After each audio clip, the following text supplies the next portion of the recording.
Hey guys, well welcome to Veggiepatchinperth. It's now the 16th of November and I'll start off by saying that summer for Perth has finally kicked in.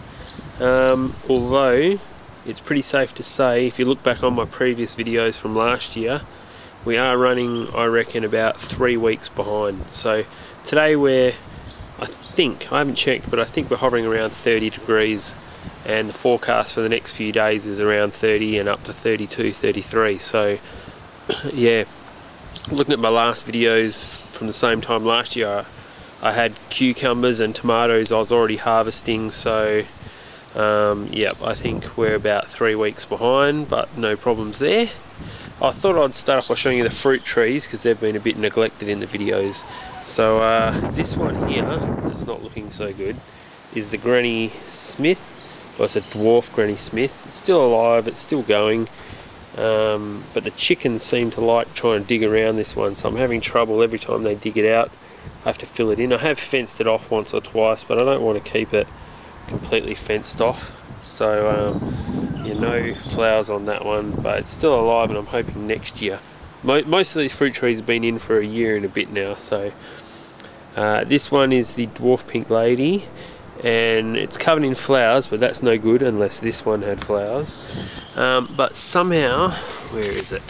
Excuse me, with the camera, I've managed to get one apple on there. So I don't know how that's happened, because the other tree's not in flower and it needs the other tree. So work that one out. There must be another tree nearby, I'd say, with another bee that's pollinated it. The plum, no fruit on the plum here either this year, unfortunately, but it's covered in leaves and they look very healthy, so that's okay. The guava, nothing as of yet, but that's probably doubled or tripled in size since last year. The peach tree, once again covered in leaves. This did fruit in the middle of winter. They didn't come full size to maturity, so I'm wondering if that had something to do with it not having fruit this summer. But yeah, once again, it's only a year and a bit old, so it's probably not a bad thing that it's got no fruit yet. That's another plum there, and that's the apricot at the back there. And these ones here, the sunflowers, they're coming along. They're in 3 stages. So we've got this one, so I'll zoom in a little bit for you. This one, and this one, which are the larger ones. And then, oh sorry, actually these were planted at the same time as well, those two. Then we've got the middle sized ones, which were planted a few weeks later. So this one here, and this one here. And then next to that we've got the smaller ones, which were only planted out, I think, last week or the week before. So we should have good stage growth on the sunflowers there. And in between, the rogue tomatoes are doing just fine. They're growing up now and they've all taken. So yeah, I just thought I'd show the fruit trees because I know I've missed them in quite a lot of my videos. So some of you that watch regularly might be wondering what's been going on there. Banana trees are doing fabulously. You've got the nice dark green leaves coming through now that the warmer weather's kicked in, and now that the wind's sort of dropped back, the new leaves hopefully won't get ripped to shreds like the other ones. I mean, it's only cosmetic, but it does look nice when you have the big broad green leaves. And we've got the suckers growing on the bottom there as well. On the trampoline, I've got the garlic harvest. As you can see here, drying out. I've got them drying under the table, but I thought I'd bring them out here just so you could have a look. And the smaller ones have actually done a lot better. You can see, like, you got this one, and if I bring that over to this one here, the larger one, this one, I mean, it's alright, but it's got a bit of give to it. This one looks better, like you can see the cloves, the actual defined cloves. So next year, definitely, I mean, I doubled my planting of garlic this year. I'll be tripling it next year if this works as well as it has. And this is one red onion that I've pulled out as well. So that's done a lot better now that I relocated it, as opposed to where it was last year. Instead of it growing sort of elongated. It's actually gone more round, which is what I wanted, obviously, which is what we all want when we grow onions. So yeah, happy with that one. I'll quickly, before I go in the patch, show you over here. This is all a pumpkin, no flowers yet. The beans. This one here has gone really well. That's right up to the top. The others haven't sort of got the gist of what's going on. One's just sort of starting to grab on, but there is a few flowers sort of popping up on there, so shouldn't be long before the beans kick in. The cucumbers, as you can see here, they are really slow. Like I said, I think we're running 3 weeks behind. There is a few flowers, and I'll show you this one here, starting to pop up, but no fruit as of yet. The squash is going very well. I've been picking quite a few off them. It's actually a bit hard to get in there and show you. There you go, there's some squash there. So I've had a decent harvest off that. Zucchini also, likewise, I've started harvesting off that. There's one there. And this one here I've worked out, which is the, whoops, excuse me, the gold zucchini. They're not full size, they're just the, what do you call it, baby zucchini or courgette size. So something a bit different there. Now I'll run over and take you into the main patch. Whoop, duck under the badminton net. Just doing watering, sorry if it gets a bit noisy. Where will I start? Raspberries. I don't have many to show you. You can see there's a few here starting to get ripe. I'm trying to leave them on here to show you, but I'm pretty much, there's one. Where is it? I'm pretty much eating them as fast as I'm picking them, if that makes sense. I don't know if that did, but you know what I mean. I can't wait until they're ripe. I love them. They're my favourite. And there's plenty. There's some more just here. I do get big clusters of them, but like I said, I can't wait until they're ripe. I picked them straight away. There's a couple there that I missed this morning. Oops. There's one there. That's not going away. Oh no. Another one. And with these, it's literally a case of waiting till they almost fall off themselves to get them at their peak sweetness. They are delicious. They are my absolute favourite. Excuse me. Lettuces. I've taken out all that other stuff.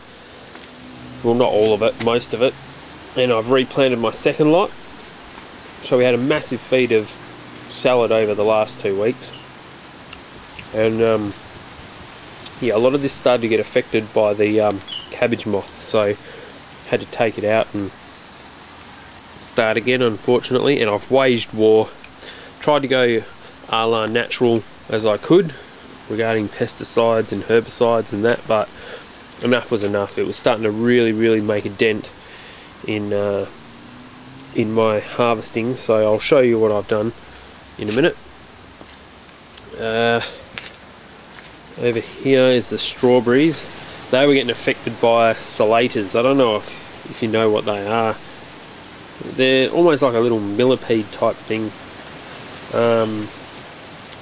And they're really destructive on the strawberries. They don't eat like whole strawberry. They'll just sort of gnaw away at a section of it and basically render it useless.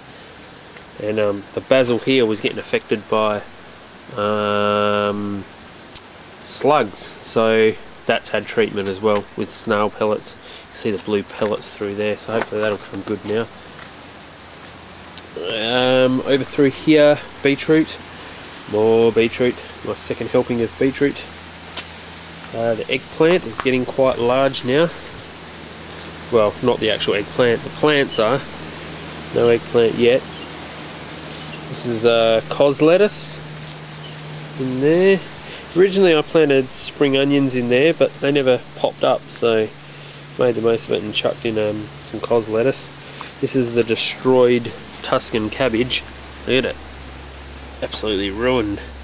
So I've sprayed it, but I'll wait and see if it comes back. If not, then I'll have to rip this out.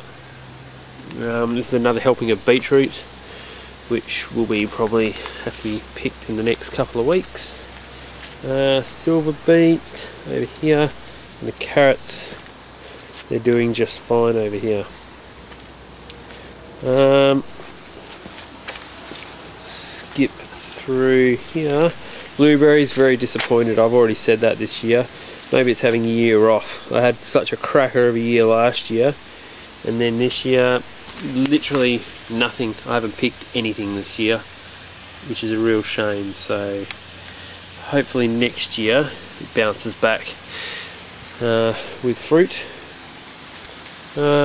I'll skip through the herbs. We all know herbs, they're pretty stock standard. Although the basil, that's had treatment as well.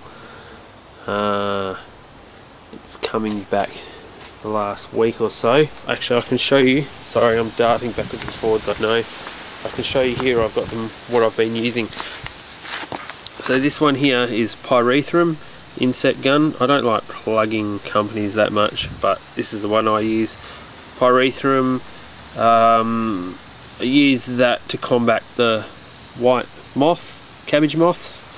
It seems to do the job. I've upped it to twice a week now. I was doing it once a week, but it was getting too bad. This one here I use for the salaters.